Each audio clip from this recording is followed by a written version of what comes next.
कहानी शुरू करने से पहले हमारी आपसे गुजारिश है कि हमारे चैनल हैदर वॉइस को नीचे सुर्ख रंग के बटन को दबाकर सब्सक्राइब कर लीजिए और साथ ही बेल आइकॉन के बटन को दबा दीजिए ताकि नई आने वाली वीडियोस का नोटिफिकेशन आपको वक्त पर मिल सके। शुक्रिया।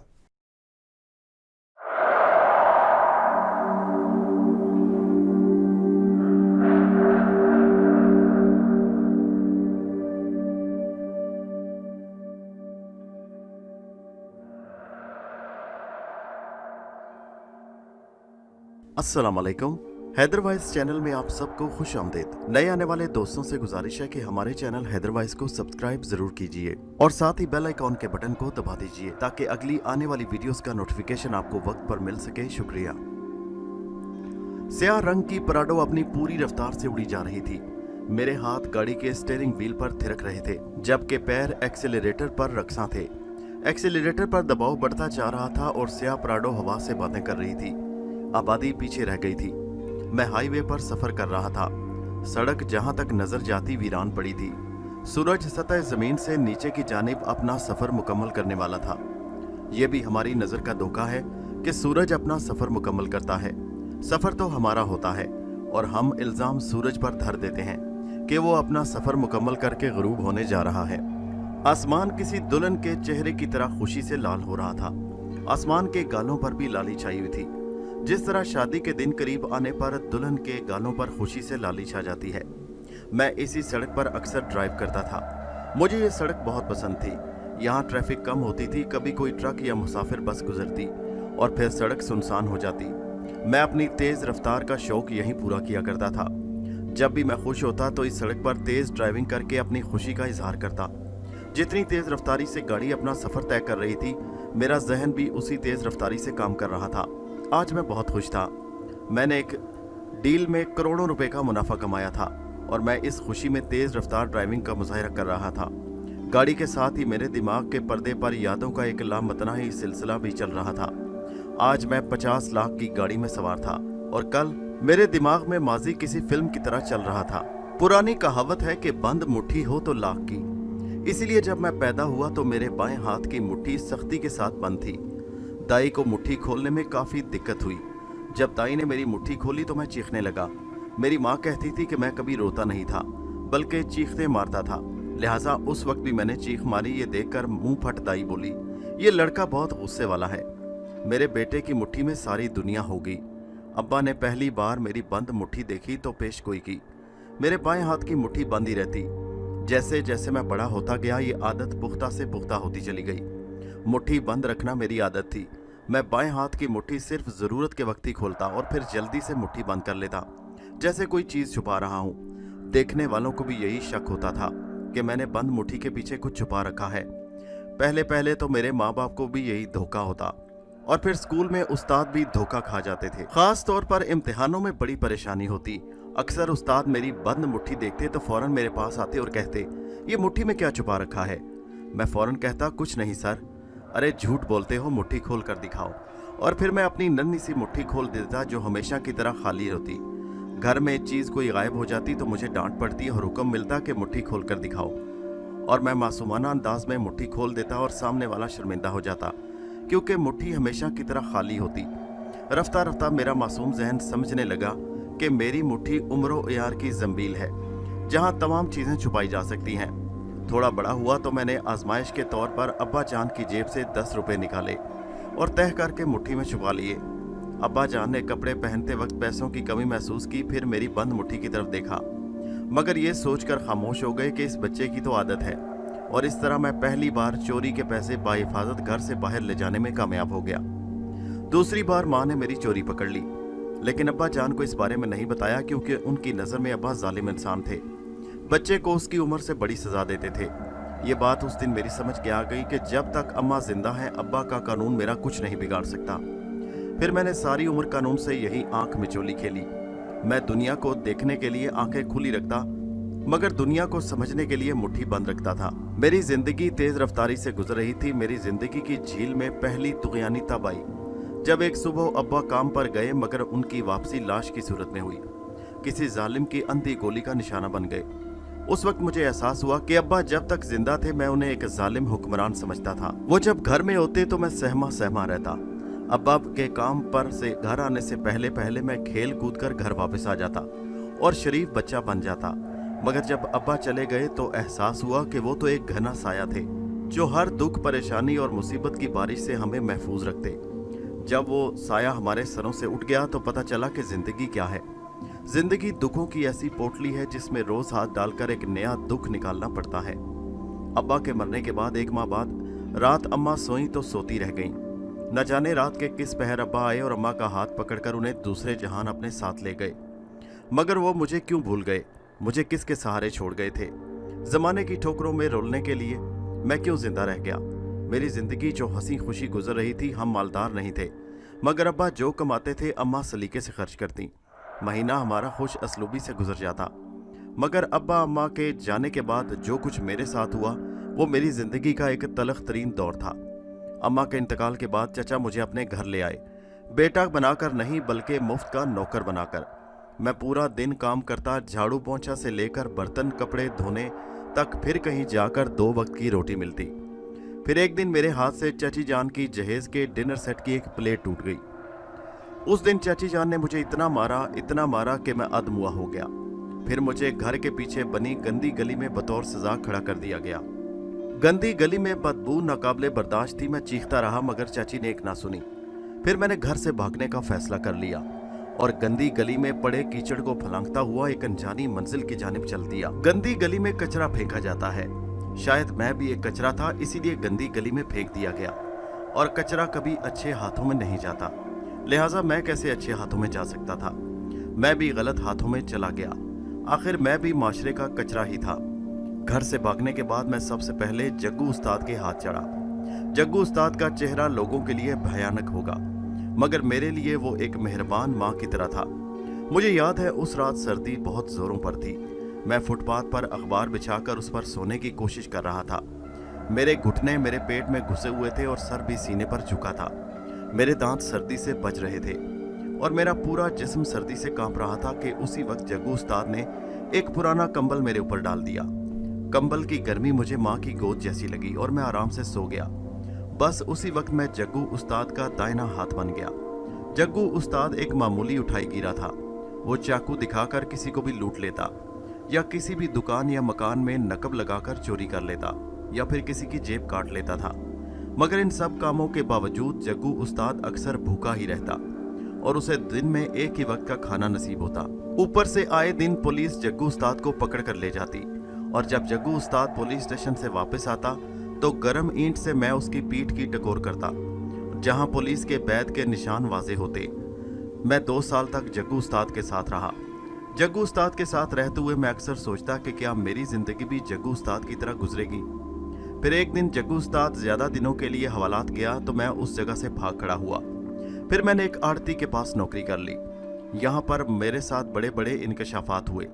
मुझे मालूम हुआ कि वाइट कॉलर क्राइम क्या होता है।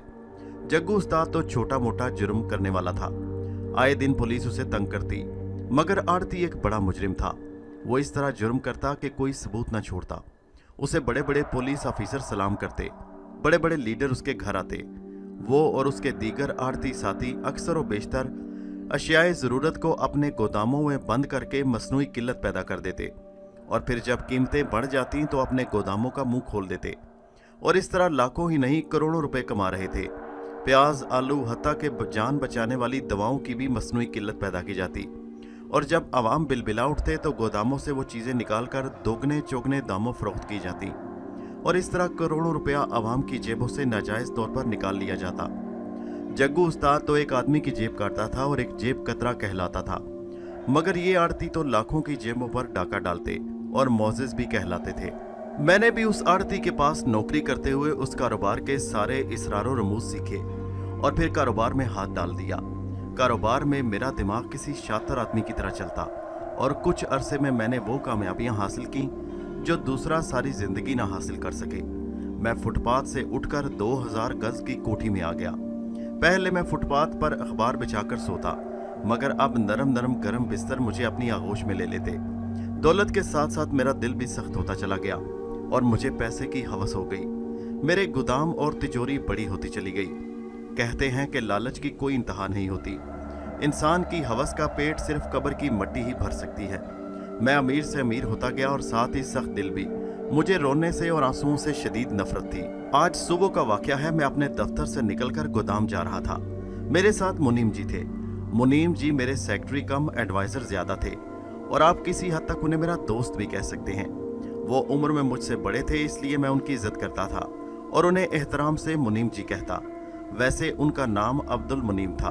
वो मेरे गोदामों के इंचार्ज भी थे। निहायत ईमानदार आदमी थे और मुझे अपने कारोबार के लिए ईमानदार आदमियों की जरूरत पड़ती थी। बात कहीं की कहीं निकल गई। मैं सुबह का वाकया सुना रहा था। आज सुबह मैं और मुनीम जी गाड़ी में सवार गोदाम की जानिब जा रहे थे कि एक सिग्नल पर एक आदमी ने रोते हुए इल्तिजा की कि उसकी बीवी की तबीयत बहुत खराब है और उसे उसके इलाज के लिए पैसों की जरूरत है। मैंने उसे कुछ पैसे दिए और दुआएं देता हुआ वो चला गया। उसके जाने के बाद मैंने मुनीम जी से कहा, मुझे ऐसे मर्दों से सख्त नफरत है जो औरतों की तरह आंसू बहाते हैं। जहां अकल साथ छोड़ दे वहां अक्सर काम जज्बात से निकल जाते हैं। आंसू बहुत ताकतवर चीज हैं भाई। मुनीम जी मेरी बात सुनकर बोले। मैंने कहा, मैं नहीं मानता कि आंसू भी कोई काम कर सकते हैं। आंसुओं से तो सिर्फ आंखें ही लाल होती हैं। मैंने जवाब दिया तो मुनीम जी खामोश हो गए। अचानक मुझे ऐसा महसूस हुआ जैसे मेरी गाड़ी से कोई चीज टकराई तो मैं यादों से वापस हाल में लौट आया। मैंने देखा कि मेरी स्याह पराडों से एक हिरन का बच्चा जो शायद जंगल से भाग के सड़क पर आ गया था, गाड़ी से टकराकर दूर जा गिरा और अपनी कमजोर आवाज में चिल्लाने लगा। मैंने एक लम्हे को उस हिरन के बच्चे को देखा और फिर मेरी गाड़ी जूम करके उसके पास से गुजर गई। एक्सेलरेटर पर मेरे पैर का दबाव बढ़ने लगा। मेरी गाड़ी अपनी पूरी रफ्तार से दौड़ी चली जा रही थी। उसी वक्त सामने से एक बदमस्त ट्रक लहराता हुआ हाईवे की सड़क पर दाखिल हुआ। उस ट्रक की रफ्तार भी बहुत तेज थी। उस ट्रक का ड्राइवर शायद नशे में था क्योंकि ट्रक सड़क पर लहरा लहरा कर चल रहा था। उसकी रफ्तार भी तेज थी। उस ट्रक को इस तरह लहरा कर चलते देखकर मैंने अपनी गाड़ी को सड़क के किनारे करना चाहा, मगर मेरी गाड़ी की स्पीड बहुत ज्यादा थी। लिहाजा मेरी गाड़ी का अगला बम्पर ट्रक के साइड से टकराया और एक जोरदार धमाके के साथ मेरी गाड़ी उड़ती हुई नशेब की जानिब लुढ़कने लगी। गाड़ी लट्टू की तरह घूम रही थी और साथ ही नशेब में लुढ़कती जा रही थी। मुझे ऐसा महसूस हुआ जैसे मैं किसी अंधे कुएं में गिर रहा हूँ। मैंने सीट बेल्ट बांधी हुई थी, लिहाजा मैं इधर उधर लुढ़कने से महफूज रहा, मगर गाड़ी में लगी आराइशी चीजें मुसलसल मुझसे टकराकर मुझे जख्मी कर रही थी। अचानक मेरे सर से कोई चीज बड़े जोर से टकराई और मेरी आंखों के सामने अंधेरा छाने लगा। मुझे ऐसा महसूस हुआ जैसे मेरा आखिरी वक्त आ गया हो। दहशत से मेरी आंखें फटने लगीं। मेरा दिल सीने में रुकने लगा। मेरे हवास मेरा साथ छोड़ने लगे। मेरे हलक से चीख निकल रही थी, मगर इन चीखों को सुनने वाला वहां कोई नहीं था। अचानक मुझे ऐसे लगा जैसे मेरे सीने पर नाकाबिले बर्दाश्त बोझ आन पड़ा हो। मेरे मुंह से एक भयानक चीख निकली और मैं बेहोश हो गया। मैं कितनी देर तक बेहोश पड़ा रहा मालूम नहीं। जब मुझे होश आया तो मैंने आंखें खोलने की कोशिश की, मगर मेरी आंखों पर मेरे सर से बहने वाले खून और मिट्टी ने मुझे आंखें खोलने न दी। मैंने पूरी कोशिश की, मगर मैं आंखें न खोल सका। मैंने अपने जिस्म को हरकत देने की कोशिश की, मगर हर हिस्सा आज बगावत करने पर तैयार था। अपने जिस्म को हरकत देने की कोशिश करने की वजह से एक शदीद दर्द की लहर मेरे सारे बदन में दौड़ गई।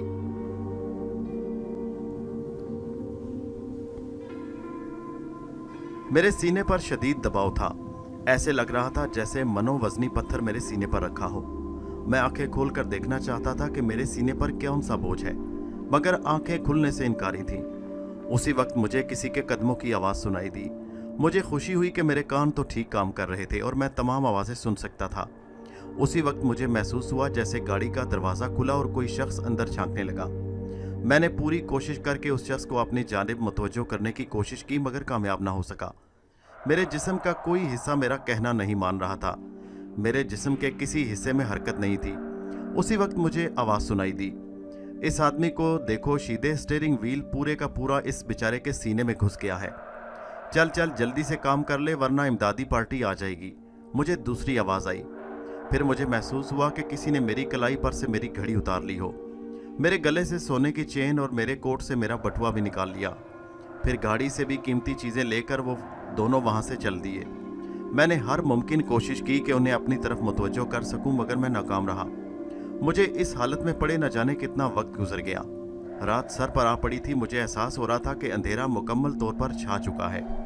अगर कुछ देर और इमदादी पार्टी ना आई तो मैं बेमौत मारा जाऊंगा। उसी वक्त मुझे कुछ लोगों की आवाज़ सुनाई दी। चंद लम्हे बाद मुझे महसूस हुआ जैसे टार्च की रोशनी मेरे चेहरे पर पड़ी हो। मैंने आंखें खोलने की कोशिश की मगर नाकाम रहा। मैंने सोचा शायद इमदादी टीम आ गई है। ये तो मर चुका है, एक आवाज़ सुनाई दी। तुम सही कहते हो, इसके सर से कितना खून निकल चुका है और स्टीयरिंग व्हील भी पूरा इसके सीने में घुसा है। इस हालत में कौन जिंदा बचता है? फिर एक्सीडेंट भी तो बड़ा खौफनाक है। दूसरी अफसुर्दा आवाज़ सुनाई दी। मैं जिंदा हूँ, मैंने कहना चाहा मगर मेरी पूरी कोशिश थी कि किसी तरह कोई हरकत कर सकूं ताकि इमदादी पार्टी को अंदाजा हो जाए कि मैं जिंदा हूँ। मैंने अपने जिस्म पर पूरा जोर डाला। दर्द की एक लहर मेरे जिस्म में दौड़ गई मगर जिस्म के किसी हिस्से ने मामूली सी भी हरकत ना की। आज मैं शदीद बेबसी महसूस कर रहा था। मेरा अपना जिस्म ही मेरा कहना नहीं मान रहा था। इंतहाई गम और सदमे से मेरा दिल फटने लगा और मेरा जहन तारीकी में डूबता चला गया। फिर जब मुझे होश आया तो ऐसा महसूस हुआ जैसे मैं किसी ट्रक में सफर कर रहा हूँ। ट्रक में मुझे कुछ बेजान इंसानी जिस्मों का एहसास हुआ। ओ मेरे खुदाया, यकीनन ये लाशें हैं। तो क्या मुझे मुर्दा मान लिया गया? मैं क्या करूं? मैं सोच रहा था, मेरा दिल डूबता जा रहा था। मेरी अकल ने मेरा साथ छोड़ दिया। मेरी समझ में नहीं आ रहा था कि मैं किस तरह इन लोगों को एहसास दिलाऊं कि मैं जिंदा हूं। उसी वक्त ट्रक रुक गया और एक एक करके तमाम लाशों को स्ट्रेचर पर मुंतकिल करके ले जाया जाने लगा। मुझे भी एक स्ट्रेचर पर लिटाया गया। ये अच्छा मौका है, मुझे हरकत करनी चाहिए। मेरे जहन में ख्याल आया। मैंने अपने जिस्म पर एक बार फिर बेइंतहा दबाव डाला ताकि जिस्म का कोई हिस्सा हरकत में आ जाए। मैंने आवाज़ निकालने की भी कोशिश की मगर नाकाम रहा।